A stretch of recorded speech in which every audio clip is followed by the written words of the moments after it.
చంద్రబాబు నాయుడు గారి వల్లే మా ఆరోగ్యశ్రీ ఆగిపోతుందనో లేకపోతే నెట్వర్క్ హాస్పిటల్స్ ఇబ్బంది పడుతున్నాయనో మేము మాట్లాడలేదు కదా. Anyways they are least bothered about health sector. No, that's a real fact. But apart మనం మాట్లాడితే ఆ బకాయిలు మనం కట్టి మళ్ళీ మీరు చూస్తే చంద్రబాబు నాయుడు గారి హయాంలో ఆరోగ్యశ్రీ 5 ఏళ్ల బడ్జెట్ కనుక చూసుకుంటే 5,000 కోట్లు వాళ్ళు ఖర్చు చేసింది ఫర్ 5 years. అదే జగన్మోహన్ రెడ్డి గారి టెన్యూర్లో మేము దిగిపోయినాటికి చూస్తే ఆ పర్టికులర్ ఇయర్లోనే 3,600 కోట్లు ఆరోగ్యశ్రీ కింద మేము ఖర్చు చేసాం. 3,600 కోట్లు, ఐఎమ్ టాకింగ్ అబౌట్ 1 year.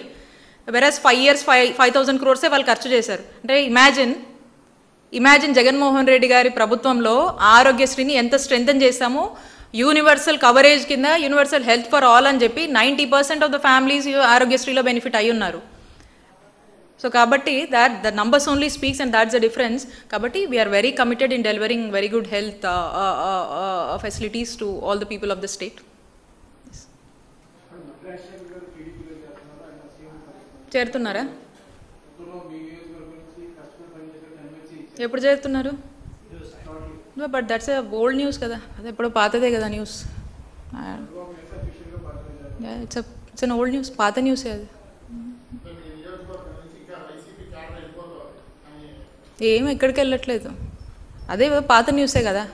ఒకరు వెళ్ళిపోయినంత మాత్రం వ్యక్తులు పార్టీ ఎప్పుడు పటిష్టంగా ఉంటుంది, వ్యక్తులు మారొచ్చు కానీ